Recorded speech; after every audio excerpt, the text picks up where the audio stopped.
네, 프로그래밍 언어 활용편이고요.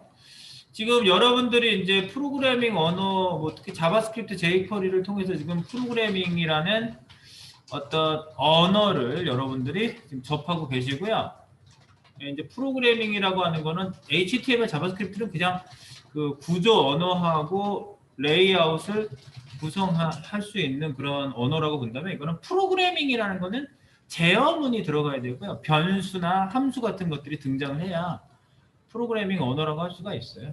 그래서 여러분들이 이렇게 제어할 수 있는 그런 프로그래밍 언어 활용에 대한 얘기가 NCS에서 지금 여러분이 지금 실기를 하고 계시고, 그다음에 이제 거기에 대한 백그라운드 해당되는 내용들이 여기 나와 있습니다. 그래서 이제 조금 내려가 보시면 여기 이제 순서가 좀 나와 있거든요. 네, 소프트웨어 아키텍처, 그 응용 소프트웨어 엔지니어링 파트에 뭐 요구사항 확인부터 출발해가지고 여러 가지 뭐 구현 뭐 여러 가지가 있지만, 그 중에 프로그래밍 언어 활용이라는 부분이 중간 부분에 좀 있어요. 전체 굉장히 과목 자체가 많은 응용 소프트웨어 엔지니어링에는 뭐 커버되는 과목이 굉장히 많아요. 그 중에 응용 소프트웨어, 여기 프로그래밍 언어 활용. 그래서 기본 문법 활용하기, 언어 특성 활용하기, 라이브러리 활용하기, 세 가지 파트로 되어 있고요. 여러분이 지금 변수나 연산자, 명령문, 사용자 정의, 자료 활용 뭐 이런 거, 언어 특성 활용하기 여러 가지가 있는데, 이 중에 이제 여러분들이 아주 기본적인 개념적인 말을 좀 잘 아시는 게 가장 중요하다고 판단이 돼서 거기에 대한 평가가, 필기는 거기에 대한 평가만 하려고 해요. 그래서 처음부터 한번 찾기를 한번 해보겠습니다. 자, 프로그래밍 언어 활용 키워드 체크입니다. 들어갑니다. 논리적인 공간 구조, 요거를 복사하셔가지고요, 찾기를 하세요. 컨트롤 F, 컨트롤 V. 네, 그러면 얘가 이렇게 찾아주는데요. 여러분들 뭐 정보 처리 기사, 기능사, 뭐 산업기사 이런 시험에 보면 정보 처리 시험을 보통 뭐 컴퓨터 공학과에 다니는 학생들뿐만 아니라 기본 자격증으로 많은 회사에서도 뭐 요구하기도 하고 해서 많이들 취득들을 하시는데요. 그때 꼭 배우면은 꼭 나오는 애들이 이런 자료 구조 이런 거예요. 그리고 자료 구조라는 과목이 아예 그 컴퓨터 공학에 따로 있어요. 그래서 여러분들이 뭐 이런 걸 모르면은 프로그램을 못 하나, 뭐 그렇게까지 얘기한다면 그렇진 않아요. 자료 구조를 모른다고 해서 거기에 대한 학점을 내가 뭐 따온 적이 없다고 해서 문제가 되는 건 전혀 아닙니다만, 그래도 컴퓨터라는 게 우리가 만들어져 있는 컴퓨터를 사용하기 때문에 거기에 대한 어떤 상식선에서 그냥 어떤 개념적인 그 말들이 나올 때 그게 전혀 무슨 말인지 모르는 것보다는 그래도 어느 정도 감을 잡는 정도는 좀 아는 게 필요하지 않겠느냐 라는 측면에서 여러분에게 이제 접근하시라고 말씀드리고 싶어요. 그래서 프로그램 구성에서, 그래서 프로그램은 크게 자료 구조와 알고리즘으로 구성된다. 두 가지로. 프로그램은 크게 자료 구조와 알고리즘. 결국 이 자료 구조는 데이터를 얘기하는 거거든요. 우리가 IT 업계잖아요. ICT라고도 하고 요즘은요. 인포메이션 테크놀로지, 인포메이션 커뮤니케이션 테크놀로지. 우리는 이런 직종에 있는 사람이기 때문에 데이터를, 정보를 다루는 직업이죠. 그러니까 그런 것들을 얼마나 구조화해서 잘 처리할 수 있도록 할 수 있느냐, 이게 우리들의 그 관심사고요. 어떤 문제를 해결하기 위한 순서적인 절차가 알고리즘이고, 자료 구조는 뭐예요? 컴퓨터의 데이터를 삽입, 삭제, 수정해주는 논리적인 공간 구조. 이런 논리적인 공간 구조가 논리적으로 잘 짜여 있기 때문에 우리가 썼다 지웠다가 수정했다가 뭐 집어넣었다가 이런 걸 할 수 있는 거예요. 그러니까 여러분들이 자료 구조라는 건 그렇게 생각하시면 되겠어요. 그래서 프로그래밍을 짤 때 뭐 이제 깊은 얘기들로 들어가면 이제 얘기가 많이 나오겠죠. 당연히 많이 나오겠죠. 그래서 여기 뭐 단순 구조, 선형 구조, 비선형 구조, 파일 구조 해가지고 쭉 나왔는데, 뭐 예를 들어서 프로그래밍에서 기본 데이터 타입을 막 선언해서 쓰잖아요, 우리가요. 뭐 우리가 var해서 선언해서 쓰죠. 그리고 다른 언어들은 그 데이터 타입까지 선언해서 써요. 이렇게 int, float, 정수형, 실수형, 뭐 더블, 뭐 여러 가지 이런 그 캐릭터, 이런 여러 가지 뭐 이런 것들을 선언해서 쓰거나 아니면 자료들 간에 뭐 어떤 구조를 짜서 쓰는 이런 프로그래밍을 짤 때 그 구조를 만드는 그 이 자료 구조에 의해서 구성이 된다 그런 얘기입니다. 근데 이거를 뭐 이렇게 읽어가지고 바로 한 번에 알겠어요. 거짓말이죠. 어떻게 뭐 보고 몇 마디 딱 말을 보고 알겠어요. 자바에 대해서 한 1분 동안 설명했어요. 야, 자바 이제 알겠어요. 자바 프로그램 제가 짜겠습니다. 거짓말이죠. 그런 일은 있을 수 없습니다.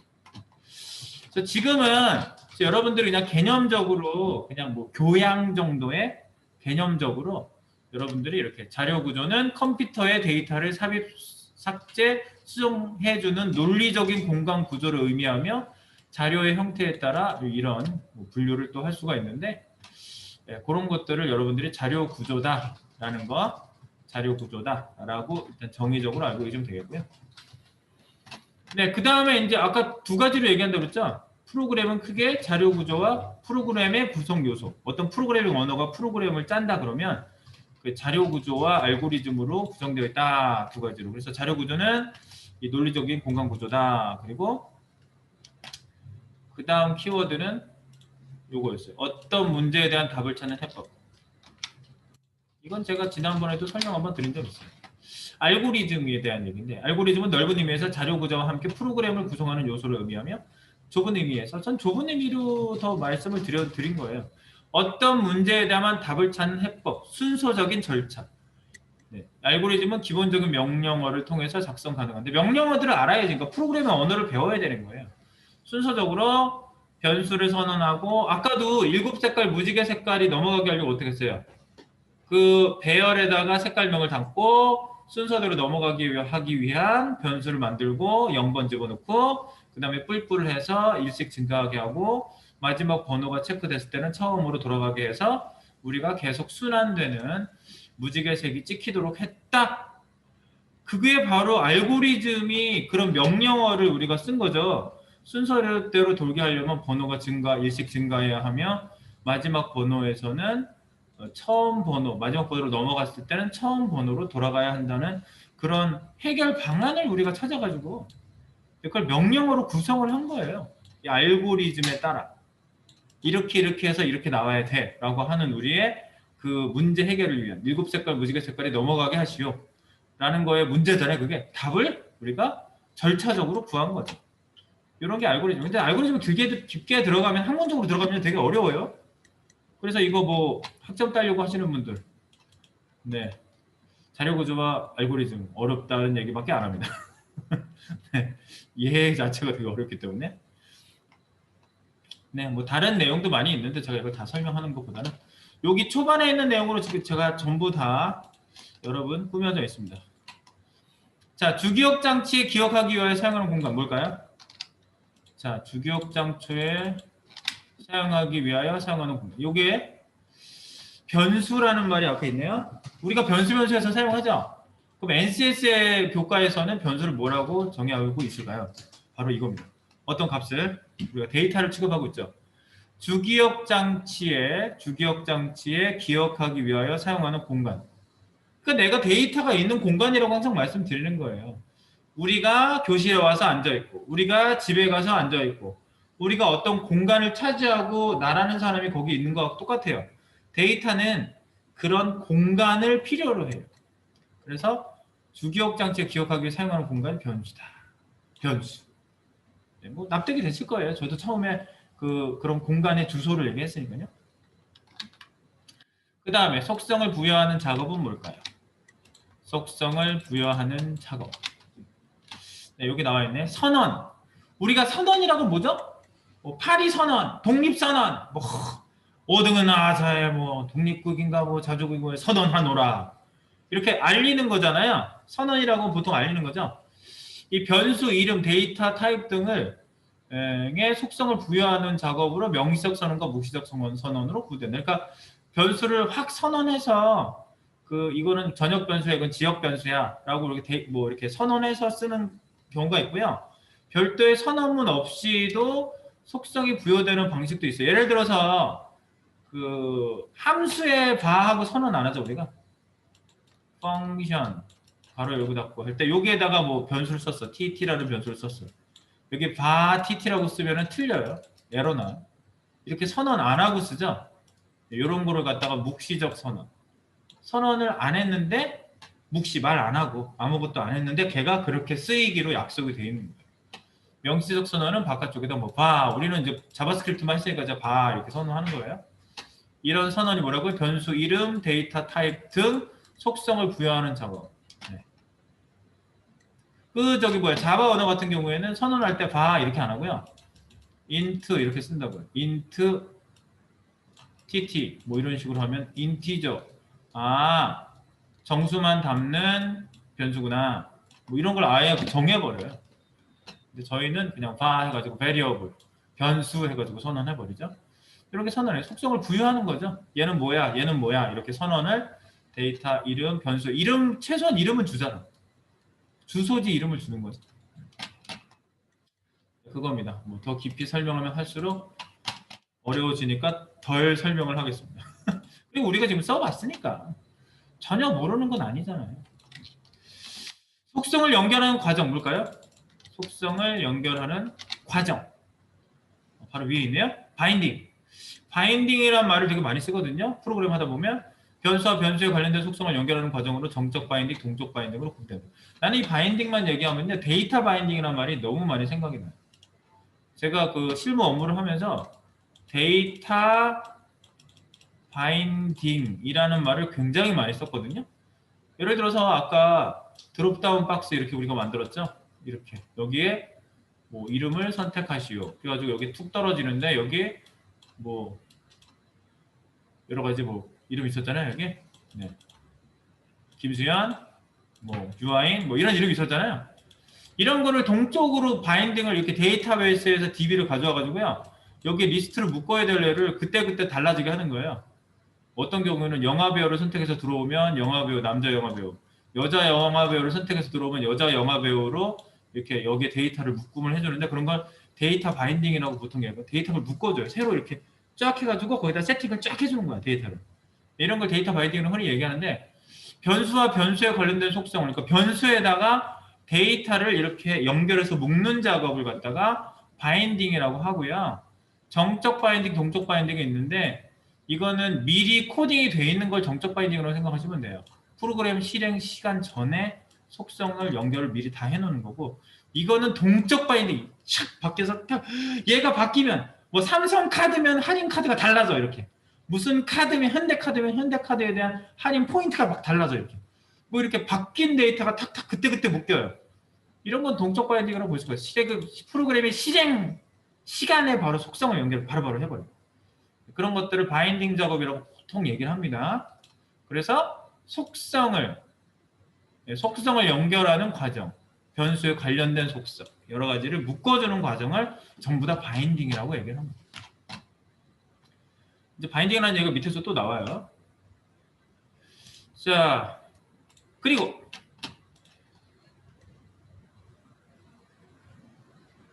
뭐가 있죠? 프로그램의 구성 요소를 구별하기 위한 기준. 이게 뭘까요? 프로그램의 구성 요소를 구별하기 위한 기준. 식별자라고 얘기하거든요. 여러분들이 변수명을 따로 지으시죠? 여기 딱 얘가 하나 나와 있는데 이걸 아시면 돼요. 그냥. 변수명이 my, 변수명이 you, 뭐 이렇게 변수명을 따로 진단 말이에요. 그리고 대소문자도 구분하고. 그죠? 그런 것들을 식별자 구분해 준다고요. 데이터가 들어갈 장소가 전부 틀려요. 여러분들도 주소지에 조금 다른 주소다 그러면 뭐 딴 데가 나오지 않아요? 주소지가 그렇잖아. 뭐 무슨 동 무슨 구 무슨 동 뭐 92-3 번지랑 92-4번지가 틀릴 거 아니에요. 네. 그렇게 전부 다 구별하고 있어요. 프로그램의 구성 요소를 구분하기 위한 식별자를 네, 뭐 함수명도 다 틀리고 변수명도 다 틀리고 네, 그런 거 다 다르죠. 이런 걸 식별자라고 얘기를 합니다. 식별자. 네, 그런 용어를 좀 알고 계시면 되는 거예요. 그다음에 변수에 메모리 공간을 바인딩한다. 이게 뭔 소리야? 바인딩한 말 여기 나오죠? 네, 묶어주는 건데 속성을 연결시켜주는 건데 속성 값도 있겠죠. 자, 그래서 여기서 찾기 다시 여기서 다 놀고 있어요. 아, 생각나세요? 쌤, 할당이 뭐예요? 이런 질문도 하셨는데 할당이 왜? 변수의 메모리 공간을 바인딩 묶어주는 거야. 변수에 어떤 주소 이름이 있고 그 주소지에 메모리 공간에 이렇게 데이터가 들어가게 연결시켜서 딱 묶어주죠. 얘를 부르면 여기 사는 애가 대답을 나가서 그게 찍힌다고. 그죠? 몇 동 몇 호에 사시는 분, 그러니까 그분이 나가. 근데 어제 새로 이사 오셨어. 그저께 불렀다면 딴 분이 뭐 오대성 씨가 나오셨겠는데 지금은 박기라 씨가 나와. 와, 오대성 씨가 이제는 아니야? 데이터가 바뀌었어. 그러니까 변수의 메모리 공간을 바인딩하는 작업을 할당이라고 해서 할당이 다른 게 할당됐다 이 얘기야. 이사 갔어. 데이터가 바뀌었어. 할당인 그거예요. 그리고 그렇게 엮는 작업을 바인딩이라고 한다고요. 그러니까 메모리 공간을 바인딩한다. 이렇게 얘기하는 거죠. 속성을 연결하는 작업을 바인딩이라고. 네. 자, 이렇게 구분하시면 되겠고요. 우리가 알고 있는 건 그냥 여러분들 이런 용어를 우리가 쓰고 있었고 또 이렇게 쓰는 용어들은 이런 뜻이구나. 그리고 변수가 가질 수 있는 속성이 뭘까요? 데이터 타입. 변수가 가질 수 있는 속성 값의 길이 및 성질. 여기 끝까지 사실은 다 얘기를 해야 돼요. 변수가 가질 수 있는 속성 값의 길이 및 성질을 의미한다. 데이터 타입. 타입이 뭐예요? 숫자형이냐, 문자형이냐, 그죠? 뭐 날짜형이냐, 뭐 아니면 객체형이냐, 아니면 배열형이냐, 여러 가지가 있죠. 그런 것들 변수가 가질 수 있는 속성 값의 길이 및 성질, 뭐 길이, 뭐 성질 이런 것들을 얘기하시면 되겠어요. 네. 데이터 타입입니다. 타입. 너의 타입은 무슨 형? 그걸 얘기한다고 보시면 되겠고요. 그 다음에 데이터 처리를 위해 연산을 표현하는 기호.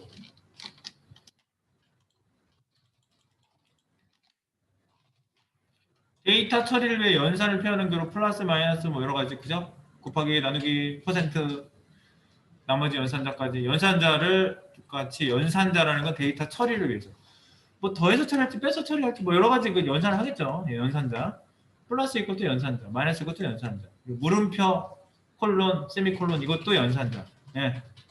사막 연산자 이런 거 다 연산자였죠. 크다 작다 연산자 전부 다 연산자입니다. 데이터 처리를 위해서 연산을 표현하는 겁니다. 그죠?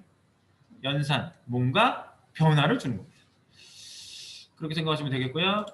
마지막으로 지시사항 처리하는 단위. 지시사항을 처리하는 단위. 명령문입니다. 명령문. 프로그램을 구성하는 문장으로 그죠? 뭐 document get element by id 어쩌고 inner html은 a 태그 어쩌고 저쩌고를 집어넣어. 명령문이잖아. 네, 명령문이죠. 명령문이에요. 프로그램을 구성하는 문장으로 지시사항을 처리하는 단위. 한 줄 한 줄 처리한단 말이에요. 한 줄 한 줄. 그렇게 처리하기 때문에 그 지시사항을 처리한다라고 표현한 거예요. 지시사항을 여기다가 뭐 스타일 시트를 바꿔. 그 다음에 뭐 여기다가 뭐 무슨 뭐 어트리뷰트를 바꿔. 뭐 이렇게 바꾸는 우리 명령 단위를 하나씩 해가지고 끝나면 뭐예요? 세미콜론으로 이렇게 마무리를 딱 해주죠. 어쩌고 저쩌고 세미콜론. 그럼 이게 명령이 여기 하나 끝난 거야. 어쩌고 저쩌고 이거 실행해. 세미콜론. 끝이야. 이렇게 해주셔야지 명령문이다. 이거 한 줄 한 줄이 명령문이죠. 지시사항. 우리 요구사항을 처리하는 단위. 프로그래밍 언어를 알아야 되겠죠. 그러니까 이런 걸 해주려면. 네. 그 얘기입니다. 그래서 여기 뭐 다른 사항들도 많이 있지만 여러분들 아주 기본이 되는 내용들로 프로그래밍을 우리가 짜고 있는데 여기 자료구조 알고리즘하고 용어에 대한 얘기를 여러분들이 좀 정확성 있게 여기 그 NCS에서 또 정의하는 내용으로 좀 잘 매칭해서 알고 계시면 여러분들 프로그래밍 지금 계속 트레이닝 하고 계신데 도움이 많이 될 것이다 생각이 들어서 이렇게 문제가 출제돼서 내일 이제 점심시간 지나고 바로 간단하게 이거 쭉 이건 이거야 이건 이거야 그거 한 번씩만 확인하시면 되겠습니다. 네. 정리는 여기까지만 하겠습니다. 금방 끝났죠? 예. 네, 고생하셨습니다.